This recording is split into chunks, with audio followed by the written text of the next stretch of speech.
Hi there, I'm Megan, and today I'm going to show you guys the third tutorial moving through the Bowspring Algorithm. So we've gone over the heart, which is our first tutorial, focusing on posturing that would help us to find what we call radiant heart, so the circumferential fullness of the ribs, which would also be the primary curvature that we would introduce in the practice. The second tutorial, we focused on the wings, on the elemental forms, so we went over some seed hands, globes, some different hand and arm alignments in the elemental forms in the practice. And so today we're going to go over some of the actions of the roots. So the roots consist of the feet, the legs, and the hips. So when we move through the algorithm, we go from heart, hands, arms, shoulders, and then feet, legs, hips would be the next stage. So I'm going to go ahead and come up to stand to start showing you guys a little bit of the actions, some elemental forms and actions of the roots. Okay, so from standing upright, I'm going to turn just to face so that you guys can have a little bit of a side profile here so I can show you what we're up to.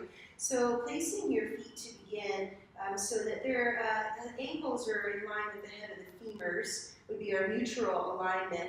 And then what I'd like you to do is bring the weight a little bit more forward to what we call the paw of the foot, which is the toe pad and mound region. Okay, so we want to bring weight a little bit more forward and knees slightly forward, so we maintain the hollows to the backs of the knees, and then the hips will be behind our radiant heart. So again, from the heart, we move to the hands, to the alignment of the seed hand, so thumb to index finger. Fingers softly curl in, bring the arms on the horizon for a moment.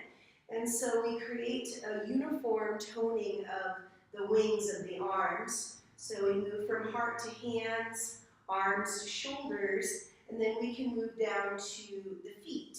So with the feet, we have a few different actions and elemental forms. This would be earth foot, okay? So meaning the foot is how it would be as if we were standing on the earth barefooted. It's earth foot, okay? Well, the next thing we can talk about is what we call dig drag.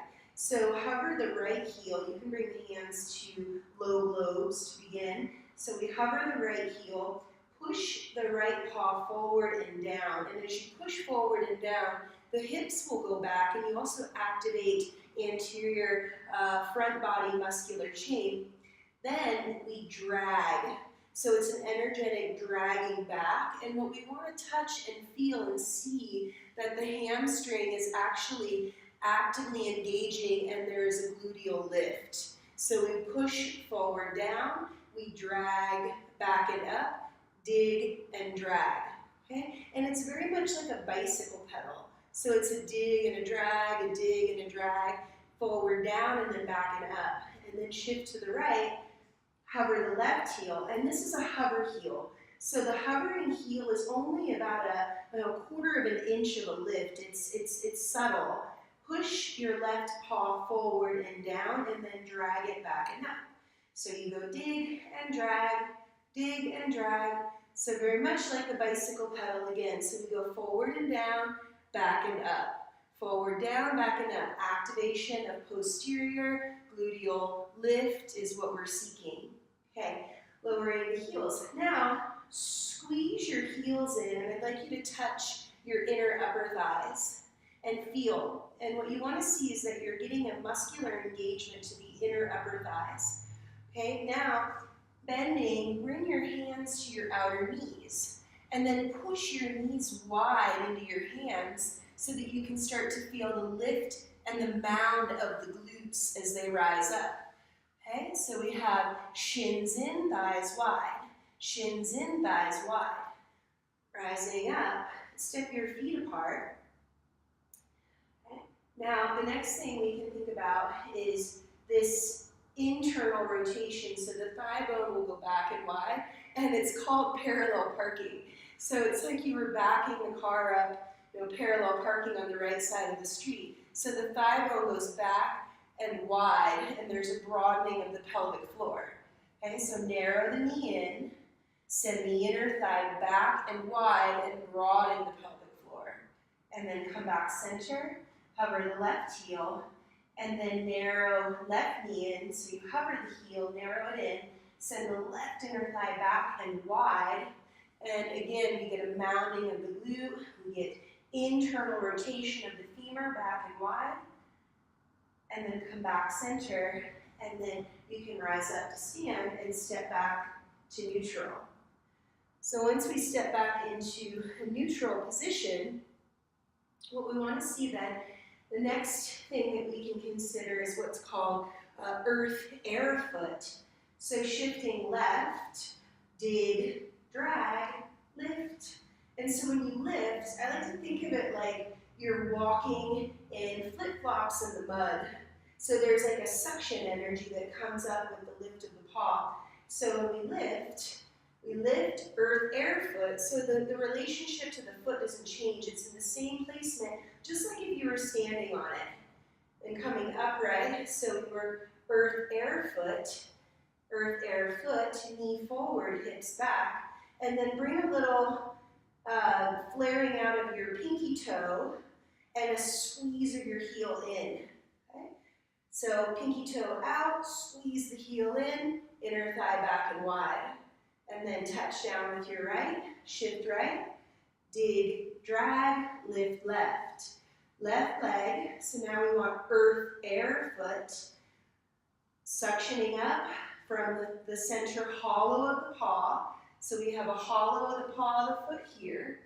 And so we lift from that center hollow, earth, air, foot. Knees forward, hips back. Belly long, ribs broad. Pinky toe flare out, squeeze the heel in, inner thighs wide, and lowering down.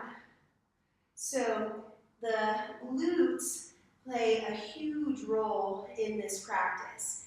And so using and utilizing the power of the glutes is important in any type of propulsion. Anytime we would be, moving forward, whether that just be walking or hiking or running or jumping, we're going to need the activation of the glutes. So working the roots in this way help us to actively engage the glutes, getting them to lift and mound. So by squeezing heels in and then pushing shins wide, we get this gluteal lift and activation.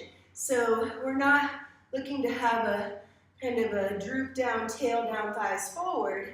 We want to maintain what we'd say the hollow mound relationships. So we have the hollow of the groin, the mound of the glute. We have the hollow of the back of the knee, and of course the mound. We have the hollow of the paw of the foot and the mound. Okay, so these are the hollows in the roots, and then of course the mounds. So we want to keep those relationships intact to provide stability and muscular engagement. So that's just a few actions and some of the elemental forms of the roots. And the next tutorial I'll go over will be the spools of the belly and the neck. So I really appreciate you taking the time to check it out. And if you haven't already, subscribe to the channel. And I have sequences out, so if you're looking for a practice that you would just put in like a flow, Bowspring, we've got a whole series out now on Vimeo. So if you haven't checked it out, please do so. From beginner to advanced sequencing, 30 to 45 minute practices. So it's really, really nice if you're traveling or you don't have a studio nearby and you'd like to have your practice there at home with you. So thank you very, very much and have a beautiful day.